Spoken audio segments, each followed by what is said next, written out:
ఈరోజు మన వాక్య ధ్యానాంశము 1 కొరింథీ పత్రిక 9:27. శరీరమును నలగొట్టుట. ఇతరులకు ప్రకటించిన తర్వాత నేనే భ్రష్టుడనైపోదునేమో అని నా శరీరమును నలగొట్టి దానిని లోబరుచుకొనుచున్నాను. ఉపవాసం ఎందుకు అను ప్రశ్నకు క్లుప్తమైన జవాబును చదివాం.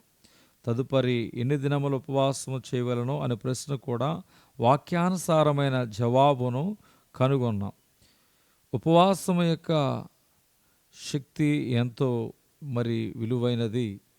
అపోస్తలుడైనటువంటి పౌలు తన శరీరమును నలగొట్టుటకు ఉపవాసముండినట్టు అతిశక్తిగా కాదు, నేను క్రీస్తుతో కూడా సిలువ వేయబడి ఉన్నాను, ఇకను జీవించువాడు నేను కాను, క్రీస్తే నా యందు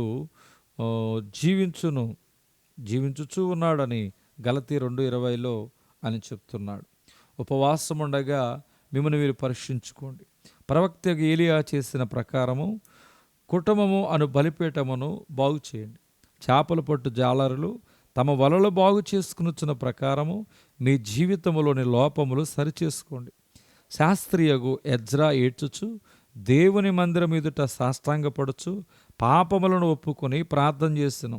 చెరపట్టబడిన వారి అపరాధమును బట్టి దుఃఖించుచు భోజనమైనను పానమైనను చేయకుండెను. ప్రవక్తయగు సమూయేలు పిలుపును చూడండి. ఇశ్రాయేలందరి మిస్పాకు పిలువనంపిడి.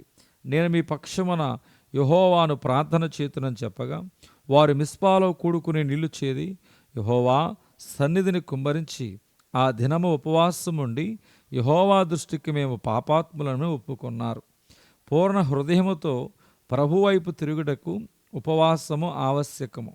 మీ జీవితములో సమస్యలు వచ్చినప్పుడు, శోధనలు ఎదురైనప్పుడు మొదటి ప్రేమకు తిరుగుటకును ఉపవాసము ఆవశ్యకము.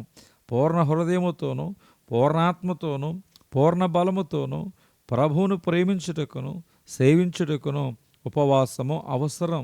శరీరేచ్ఛలు, కోపము, వ్యర్థమైన మాటలు, చాడీలు వంటివి కొన్ని సందర్భములలో మిమ్మల్ని జయించి దేవుని నుండి తొలగిపోయినట్లుగా చేయవచ్చును. అట్టి వాతావరణమును జయించుటకు ఉపవాసముతో ప్రార్థించాలి. ఉపవాస ప్రార్థన మరియు అగ్ని అభిషేకము పాపమును వ్రేళ్లతో సహా పెళ్లగిస్తుంది. మత్తయి సువార్త 4:2 40 దినములు 40 రాత్రులు ఉపవాసముండన పిమ్మట ఆయన ఆకలిగొనెనని వాక్యం చెప్తుంది. ఈ దినవాక్యము దేవుడు దీవించును గాక. ఆమేన్.